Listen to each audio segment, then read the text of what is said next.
Hey everyone, thank you so much for taking a moment to watch my video. I'm Sammy. I've got Andrew behind the camera. We're here at Johnson RV in Sandy, Oregon, specializing in used inventory for over 25 years. This here is a really good example of just that.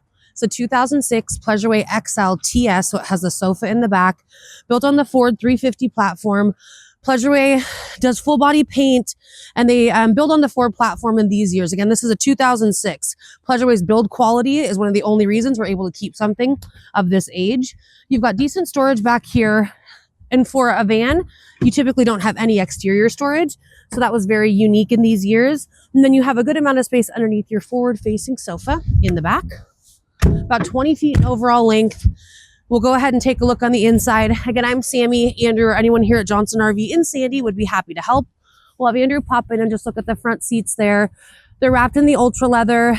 It's that Ford platform again. You can put a table in between the seats, if you will. And then looking back here, you've got the kitchen on this side, 2-burner cooktop. You've got your forward-facing sofa that will convert into a sleeping space. It's got their cherry wood interior. And then you have a really good sized bathroom as well. It's a wet bath, but it has some storage in there. And then you have a wardrobe closet here. So again, in 20 feet, they really maximize every little inch of space. We're happy to answer any questions that you may have. Sammy, Andrew, or anyone here at Johnson RV would be happy to help.